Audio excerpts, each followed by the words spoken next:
So hey, my name is Yunong from Netflix. Who here has heard of us? Hands up.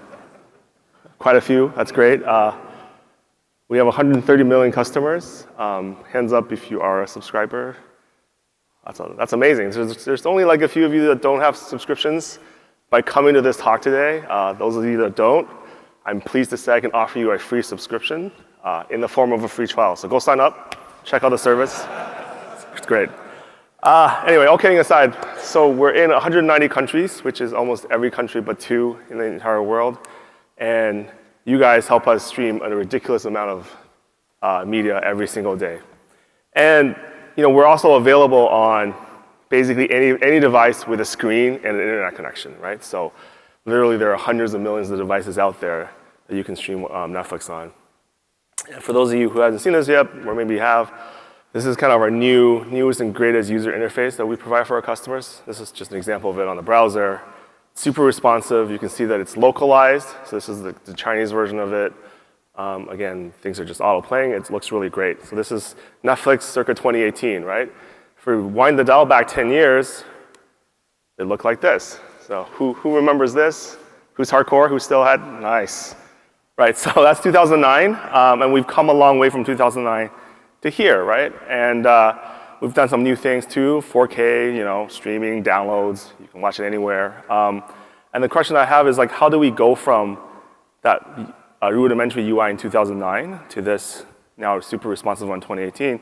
And then we do that is we take a very data-driven approach and we use A/B testing. And in fact, we use A/B testing for any change to our product experience. So if we're making changes to any UI on any platform, whether that's on a tablet or on your TV, or if we're changing algorithms, or if we're trying to figure out where to put the placement of different titles in certain places, every single thing is A/B tested, and we pick the winners, because that gives us that data-driven approach. In fact, we A/B test a lot, right? We test something like 1,000 A/B tests a year. For some reason, you guys can't see the back of it, but so that's a lot of A/B tests, and each A/B test will have tens of variants. So quickly, you're getting up to like this huge scale of the amount of A/B tests that we have in order to drive that product innovation. And so I wanted to give you a look kind of behind the scenes, right, of how Netflix works and how we're able to foster this really rapid innovation, this rate of change, and really come up with this great product experience for customers. So most of you might know we have this service-oriented, microservices-based architecture for Netflix. And so this is a video I took, a live view of kind of our microservices in action in one of our data centers in US East. And you can see that like there's around 200 services, and each of them make up a small part of the Netflix data graph, right? And so if you're a client or a device and you're trying to get data, you would have to talk to all 200 of them potentially, but they make up different parts of the Netflix data. So whether that's A/B testing or geolocation or getting your titles or getting recommendations, there's a service for that. And at the same time, we have potentially hundreds or thousands of different apps, clients out in the wild with lots of different clients. So the question is, how do we get these clients to talk to all the services, right? We have hundreds of clients, hundreds of services. Do they all talk to them at once, together? Probably not, because it'd be a big jumble of mess, and it would be very hard to keep everything in sync, have great availability, or have high velocity. So instead, what we've done is create something called the Netflix API, and this is the team that I work on, which is this publicly accessible Netflix API at api.netflix.com, and this presents a unified view of the Netflix data system. And if we were to drill down a little bit into that architecture, the API really allows us to decouple clients from their backend services. So you can have basically all the backend services integrated against the API and provide a consistent view. And then the clients themselves can create their own APIs on top of this integrated API for their own custom use cases. The reason that this is important is we use the BFF pattern, which is the backend for frontend pattern, and where the backend is very tightly coupled to each device. Because if you ever fire up Netflix on your phone or on your TV or on your browser, it's completely different, right? The look and feel, the way the tests are run. And so basically, we have a client API and a client service that's bespoke to each individual client. And these change very quickly because they're doing lots of A/B testing, lots of different product development along those for each client. So every single team owns the BFFs, right? And they're maintained by the UI teams. And because they're maintained by the UI teams, there's some different requirements. So I want to talk a little bit about what these requirements are, right? There's hundreds of these services for the backend for front-end services. the customers for each client, and they're also trying to push these new services because they're updating the clients and pushing them many times a week. So it's a rapid style type of innovation. And they're owned by client engineers who may not really have the expertise to be able to run services and operate them at scale and reliably. So I want to talk about kind of the API requirements that we have, right? One is velocity. We want to be able to deploy very quickly and really enable rapid product innovation. That's really important. That's one of the key ways we can differentiate ourselves from our competitors. It has to be really, really reliable, right? If it's not reliable, then the clients, they go down. There's no services to support them, and you can't watch Netflix. It has to be really easy to use for these developers too to develop on. Again, back to that velocity angle. And because they're client engineers, they don't really have the operational background. And you also kind of don't want to hire client engineers or hire a server team or hire them to operate services because that's not what they're great at. They're great at writing really responsive, modern user interfaces. So what we're going to talk about today is how we can go faster by using function as a service in Netflix. I'm an engineer on the API team. And we can talk a little bit about how functions as a service really help us unlock and enable this specific use case. So before I dive into FaaS a little bit, I want to talk about the evolution in infrastructure. And so a long time ago, maybe decades ago, everyone owned their own data centers, right? Soup to nuts. So that meant like you had your own on-prem solution. There's no cloud. You owned your infrastructure. You built the data center yourself. You also owned the services platform and the application. You owned the business logic that drove your specific application. And some years ago, I think the cloud computing revolution came along, and some companies like AWS or Azure really invented and invested in infrastructure as a service. And what that really meant was you as a company, if you were to go down this path, no longer had to invest in automating the data center, right? You could just provision EC2 instances from the cloud, right? And you paid some price for it, but you didn't have to worry about doing all of that yourself. But you still had to worry about creating your own services platform and applications and still own the business logic. Move on a little bit later, and now you have platform as a service where not only do you own the infrastructure, do you sort of abstract away the infrastructure, you also abstract away the platform. But again, you're still owning applications, so you're still doing operations. And then finally, I think with the FaaS model, basically we've abstracted everything away for you there, and the only thing that you're changing now is just the business logic that's different from application to application, right? And it's this concept of serverless computing where you can leverage a lot more as a developer now because a lot of the abstractions have been taken away from you, right? And so when we're thinking about how to build our own FaaS platform, there was this question around, should we be building our own FaaS platform or should we just purchase or use a third-party solution? And there's some really great pros to purchasing a Lambda or something else, right? There's no operations to that. It's really accessible, very easy to use. There's really high velocity. And most of them had really reliable service platforms. But then on the flip side, right, on the cons, when you use a third-party system, right, they're really great, but there's a very homogeneous architecture. If you wanted to use a different application architecture, you usually can't because it's very tied down. There's generally a lack of monitoring and debugging at the scale that we would require to be able to reliably operate services. We have our own very custom Netflix stack that we use for RPC and for services. And so again, integrating that into kind of some of these FaaS offerings would be difficult. And there were also very, very critically limits on latency, memory, and execution time. So we really wanted request response and service-style applications using the FaaS pattern, and a lot of the third-party kind of services at the time really only provided event-driven. So there's like no guarantees on latency or high throughput and things like that. And so we decided to build our own. And so we'll walk through kind of in three different quadrants our own FaaS platform. So we'll talk about the Runtime platform and its architecture. So what the Runtime looks like, what the components are. We'll walk through the developer experience.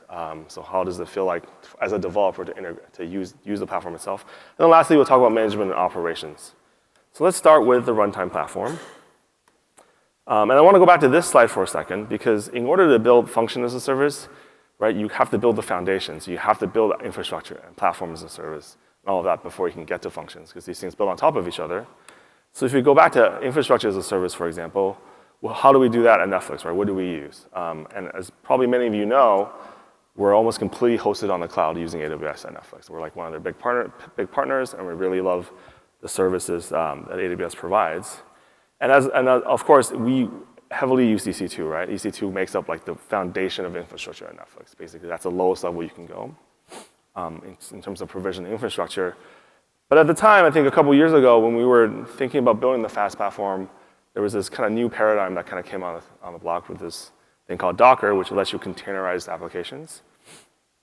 And we thought long and hard about what the advantages and disadvantages of using Docker were, and ultimately we chose to use Docker.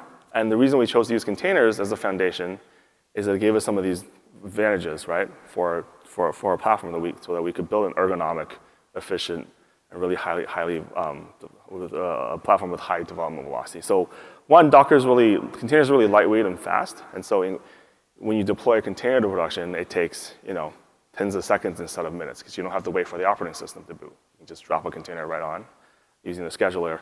There's really great portability across the environment. So imagine you're developing, there's something wrong with your production environment, you can take one of those images and just drop them locally and be able to debug locally. So portability is really great. And also efficient bin packing. So our platform uses Node, and most of you know that Node only uses one CPU, so it gives us the ability to using the container scheduler to be able to schedule multiple containers on a single instance without having to worry about do I need to front it with Nginx or something or anything like that. So it gives us efficiency wins there as well. And so as a result of choosing containers, we actually built something called Titus, which is our own container management platform. And it's evolved over the last couple of years to be able to be really capable of launching millions of containers a day. And I know there are other schedulers out there. This one is open source, and it's really its own talk, so I would encourage you to go check it out. But it's really the thing that's really give us the ability to unlock the ability to deploy containers in production really quickly. So let's talk about platform, right? What kind of platform do we use or do we build to enable functions at Netflix? So we have actually created a very reliable open source services platform at Netflix. Again, it's open source. It's all hosted on GitHub, so you guys should check it out. But it provides all the fundamentals and basics that you need to write and operate a reliable set of services. And those things include things like service discovery, right? RPC, things that you can use to configure your application dynamically, getting metrics, fault tolerance. The list goes on and on. But the thing that I really want to say is we have this great set of this runtime platform already at Netflix. The problem though that we sometimes have though is assembling that platform together, right? So it's like you go to IKEA and you want to buy a chair and you see this chair that's been nicely assembled and you come home with a box of IKEA parts and you're trying to assemble them. Very often this happens, right? You're not actually, right? And so we want to kind of avoid this because again, assembling all of these components with all these parts is really difficult. And so how can we make this easier for our customers, right? The other thing is you always have to keep these components updated to their latest versions, right? You'll get nags from the runtime team to say hey, you need to upgrade your Node version or your operating system version or your metrics plugin and all of that, right? And that's very difficult to keep up to date because whenever you make changes to these components, maybe you're breaking your application subtly in ways that you don't understand. We also have to ensure the metrics and dashboards are created for your service, and sometimes those are things that you might forget. And you're also on the hook for managing and operating all of that infrastructure. And all of this, which is to say, I shouldn't have to set everything up from scratch every single time if all I care about is changing some business logic inside of an application container somewhere, right? I shouldn't have to not reconstruct the world from scratch when the only thing that's changing is business logic. And I think that's kind of where FaaS comes in, right? Where the only thing now that I get control over is my business logic, and I give the platform team control to own the rest of the stack, because I don't care about that anymore, right? And so we set out to build a runtime FaaS platform that solve all those issues we just talked about. So the fact that we don't want to have to reassemble the whole world, that updates are all automatic and robust, that there's observable metrics, and there's the operations that manage for us. Because again, our goal is to enable developers and client engineers to be able to write services really quickly and reliably. So if we were to drill down a little bit into the services container that we've created for our platform, it looks like this, right? It's basically it's pre-assembled with all those components that we talked about that you need for production-ready service. So first we start with a Docker container, and inside the Docker container we'll have some service daemons for things like service discovery or log rotation or metrics. And then inside the container itself we have our node runtime, right? And inside node runtime we have a bunch of components which you need to be able to reliably make RPC work and make applications work inside Netflix. Then we have an HTTP server. And all the way inside there, you have your routes that you can define. And those things in red are the only things that you'll have to define in this FaaS paradigm, right? We're not assembling this whole thing. We give you the whole thing, and you just have to insert your functions. And so that's really helpful because now you've upped the leverage for the entire organization or the company in the sense that, as a developer, you just have to worry about writing your routes. And we talked about versioning just before, so we also package and version the platform as a single entity. And we, as a centralized team, can then easily upgrade and test the components. So if we need to upgrade the metric statement or the operating system or the node version, we can do that once, test that very thoroughly across the platform, and update the platform for everyone to pick it up so that you're not having to do that yourself all the time. Right? And because we also control the runtime, we can emit a consistent set of application, RPC, and systems metrics for every function. So you don't have to worry about that. You're going to automatically get things like latency and request status codes and CPU utilization. All that stuff is just done for you. And so we set out to build our FaaS platform that solves these issues. So we talked about pre-assembling a platform, and now you no longer have to reassemble that from scratch. We'll automatically update this stuff for you so that you don't have to worry about updates. All the observable metrics that you need comes right out of the box. And then we'll talk about managed operations kind of in the latter section of this talk, but operations will also be managed for consumers. So the next section I want to talk about is the developer experience, right? And this is, I think, very critical as well. How do you actually interact with the function as a service platform? So the first thing I want to talk about is the API itself, right? How do you actually declaratively state which functions you have? How do you interact with the functions? And what we have is that the functions are managed via configuration API, where most of these fields, this is like a full set of fields, but most of these fields are optional.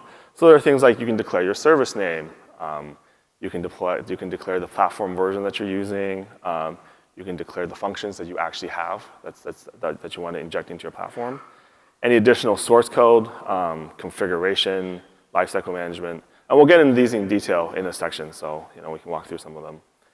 And the business logic itself is actually implemented using the popular Node.js style, like connect style middleware. So if you use Express or Restify or any of these kind of frameworks, you're very familiar with them. And so it's your typical request response next pattern. And this is really great because it also means that you can take a lot of the functions that other people have written or modules that other people have written that adhere to this pattern and use that as part of your application. So there's platform components such as metrics or loggers and RPC clients, and those are all available in line. So you don't have to instantiate them. By the time your application runs and your functions gets invoked, you can see things like getting metrics or getting an RPC client or doing tracing. All of those clients are already made available for you. They're already started, and they just work.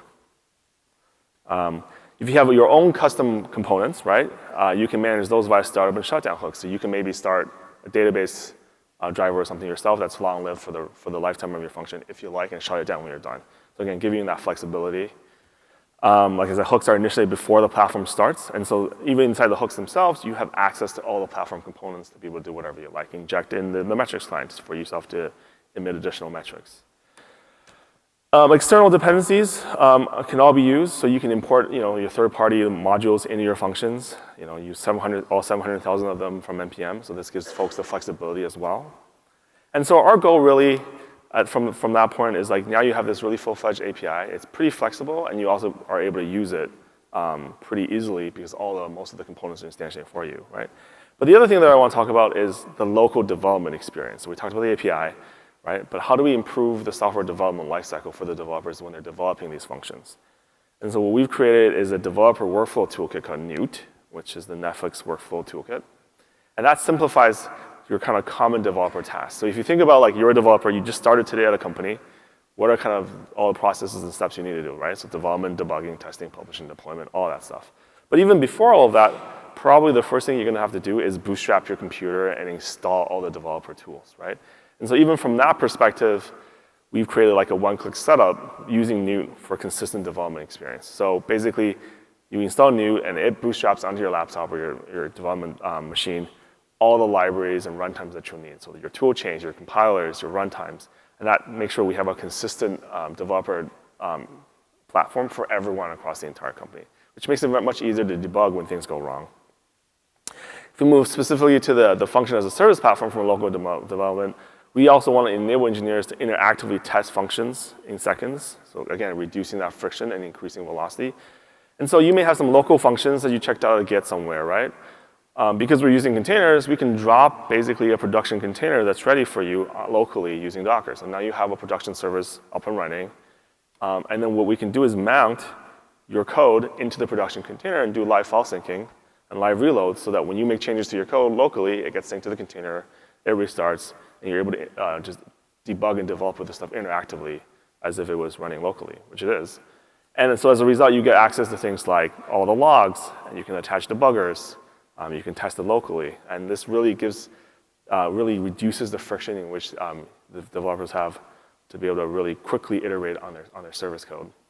But sometimes you may want to do end-to-end testing, right? So I may want to send a request from a device over to my load balancer and have that go to my local instance to be able to see if the code's working. And so you can actually, we've developed processes where you can insert your local development machine into the Netflix stack, in staging or somewhere, where a request can be forwarded to your developer machine. You only test the specific service that you're running on it, and then you can forward that back down to the rest of the stack for additional interactions. So this is really great, but you may also want to test functions in isolation without having to connect or depend on upstream or downstream services, right? What if I just want to test my middleware, right? How does that work? Well, we've actually also created a mock and unit test framework. So now, you can test all your functions locally. The problem with testing though locally is like I need access to all of these components, and a lot of these components require access to the network, right? So if I want to make an RPC call or if I want to emit a metric, these things all require network connections. And so what we've done is give you the ability to provide mocks and sort of set state on a lot of these components so you don't have to make network requests. And so you can really test your code in isolation. And these mocks are available from a unit test API that we've created as a kind of first-class API as part of the development experience. And so this development platform can also be easily deployed to Jenkins using Newt. And so it unlocks the ability for teams to integrate against their CI/CD platforms, to integrate it as part of the test suite, again, to make sure that we're improving the reliability and stability of the product. So I talked about the developer experience. The last thing I want to talk a little bit about is how we go about managing and operating these functions in production. So in terms of operations, I think of kind of these steps, right? You first have to publish your functions somewhere, probably we have an internal registry somewhere.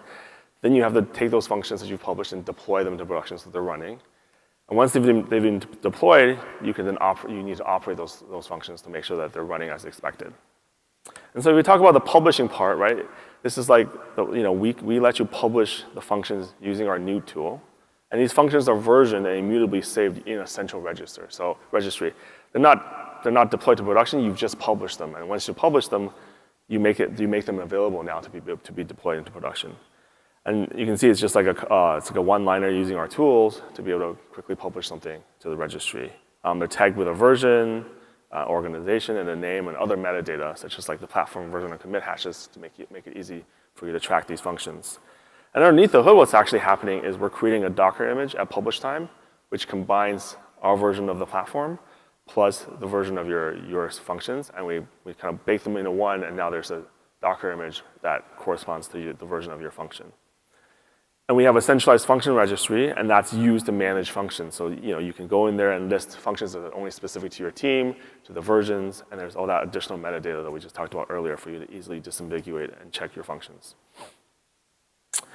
So once we've published these functions, we can now deploy them to the cloud. And in fact, we can deploy them to the cloud rather quickly. So here's an example that I ran where I deployed a version of a function to production, and I deployed to all three data centers, all three regions that we have in under 5 minutes, right? So boom, we're there. But it can also be incredibly fine-grained in the sense that you can say, I only want to deploy to the US East or US West, or I want to deploy using a slower strategy if I want to see how the function is behaving. So it can be fine-grained, but it can also be incredibly fast.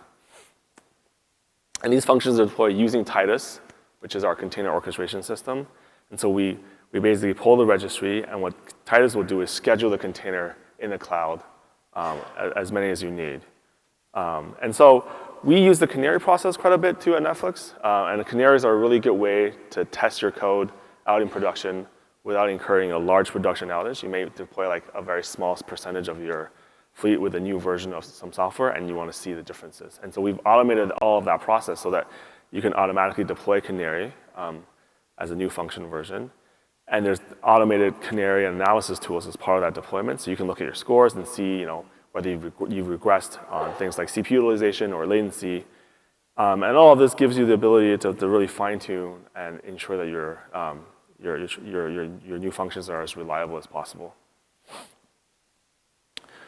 And then each of these deploy functions, once you've deployed them to the cloud, they can be managed via our control plane. So you can actually see all the versions you have that's running in production. I've kind of obfuscated kind of the request numbers, but you can see the number of requests you have per second. You can see in which region they've been deployed.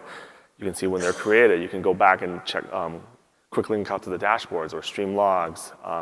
You can do things like roll back a version. So basically, it gives you that full control of all the functions that you have via graphical interface as well.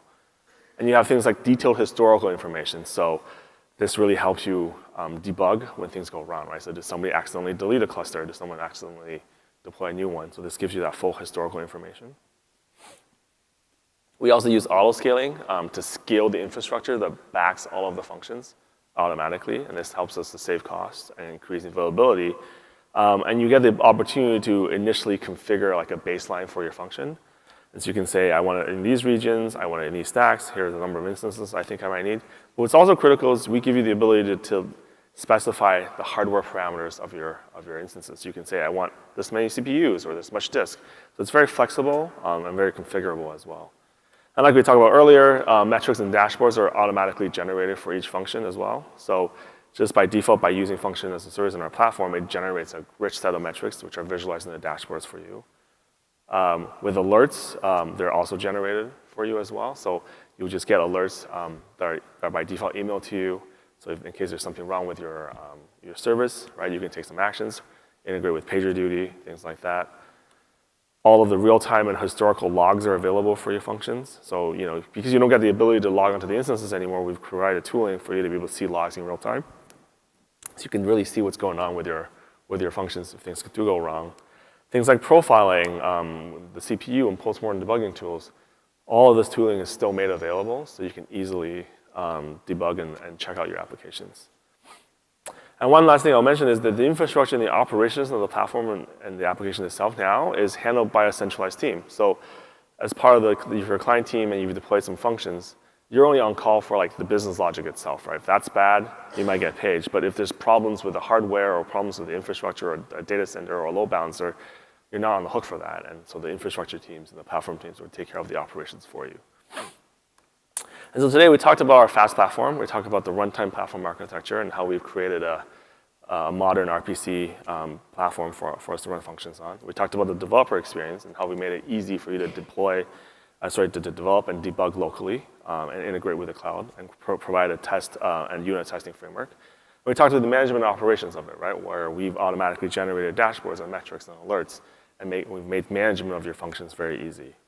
And so I wanted to spend the next few minutes talking about some of the lessons that we've learned from doing this over the last few years. The first thing I want to talk about is really solid foundations. So as you move up stack, and as you create function as a service or you go into serverless, you're really building on top of your infrastructure and your platform and your data centers. And so we spent a lot of time actually before we went to function as a service really building a robust Node.js-based runtime, for example. We invested in a lot of resources in building AWS, building on top of AWS. And by having those solid foundations, and only by having those solid foundations were we able to move up stack and provide a higher level of abstraction for our developers. So having that solid foundation is really critical. The other thing I want to mention is developer tools, right? And the developer experience. Again, as you move up stack, you're trying to reduce the friction and increase velocity for developers. So thinking about what the development experience looks like when you design the runtime and designing the runtime for developers is really important because it's the only place in which developers now interact with the system is via the developer tools. So making sure that that's as frictionless as possible, that you're getting feedback. And so feedback, again, that's a third thing. It took us a couple years to build this, but we didn't build this in isolation. We went and talked to customers frequently and trying to get that feedback loop. In fact, we have folks on our engineering teams that are embedded with the customers and working on their code with them so that we can get really explicit and blunt feedback from our own engineering teams so that we can make the product better. And also like the explosive growth, right? This is the same city 20 years apart, and so this is kind of what we're experiencing as well, which is now we're a team and we're operating like potentially hundreds of services for a bunch of other teams. And so what does that mean for all the previous tools and infrastructure that we've built, where they used to only support the model of one team operating 5 services. Now what happens when one team has to operate 100 services, right? Do the insight framework or the alerting framework or the deployment frameworks, they all have to keep up with this new tremendous growth in scale. So all of your own infrastructure tools need revamping, and that's something to think about. And I think lastly, tooling, right? As you move up stack, it's really important to create better tooling for your customers to be able to debug the system. When you move to functions, you are inherently, folks are losing control of being able to log onto an instance or look at the logs on an instance. So you're providing better up-stack tools for them to stream logs in real time, right? To be able to profile their application to see what's happening is really important. So, today we talked a little bit about kind of how we do functions as a service in Netflix. I hope that there were some helpful takeaways, and I want to thank you very much for your time.